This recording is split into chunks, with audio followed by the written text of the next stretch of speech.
Funny that you touch on YouTube because although when did you start? Like 2 years ago, 3 years ago?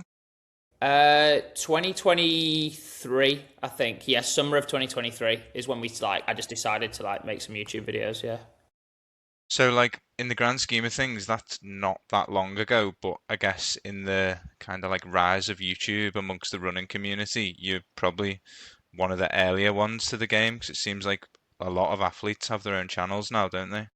Yeah, I don't want to be like, oh, we started this thing and whatever. Like the people I would give it back to most is like, or who inspired me to do it was the Tin Man Elite series. That was like what I found as the first thing where it was like proper athletes who took it really seriously, who clearly like not that they didn't want social media, but they were using it as a vehicle to be like, look, we're not good enough for us all to have our own individual contracts. We're not like really established athletes. A few of them did, obviously, like Drew Hunter and stuff, signed out of high school. But then they realized if we make some content here that people like, then we can spin off ways to fund us being a team off the back of it, right? So like, oh, they had merchandise, they had their coaching, they built their own individual profiles that made people go like, oh, we'll sponsor Reed for a watch, or we'll sponsor this guy for a nutrition or whatever. And I was in a similar boat at a lower level where I'd just come back from America, where I did a year at uni.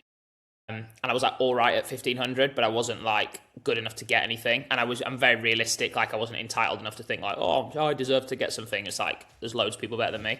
But I knew I could get I knew I could try and leverage like a platform basically. So I spoke to Saw Running at the time, a guy called Rob Wilson, who still works there, really, really nice guy, who were very like, even though people whine about the prices and stuff, they are for grassroots athletics. If you get what I mean, like all the club vests are made by Saw. They really understand proper running.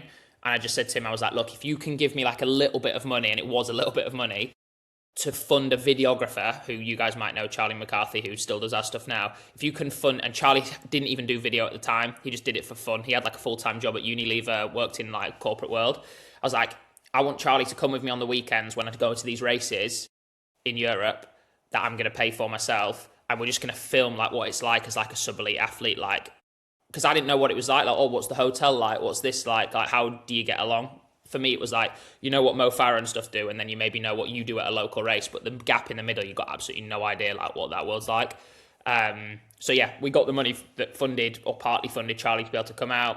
We're sharing rooms, doing all this sort of stuff, and luckily I was just running really well, so the videos naturally picked up traction because it was like, who is this guy like going on these races and then beating people that on paper I shouldn't be beating? So then they watch the videos like, fucking hell, that guy, like, how was it? You know what I mean? Or like, you've got people who are naturally like, oh, you think you're better than you are because you've got a guy filming you who like almost hate watching, which helps you loads, right? Like, that's why people blow up now. Hate watching, I think, is like the number one way to blow up. Just do things to piss people off, and like you get loads of views if you can bring yourself to handle the hate. Like, I think the best influencers at the moment are the ones that can take hate, to be fair.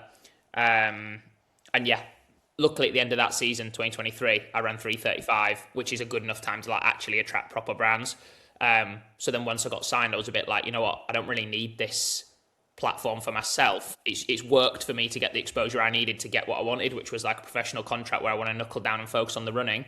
So then we just pivoted the channel to make videos about all sorts of other running related stuff, to do with, we've had videos with people who were alcoholics and have used running to like change their life. We've had one with, full-time teachers that are competing at London Marathon, which I know has become a popular thing at the moment. Like, we've had all sorts of different stuff really, which has been fun and very transparently a more profitable way to run a YouTube channel, because you can work with a variety of different brands that are willing to sponsor content. So that works really nicely as well.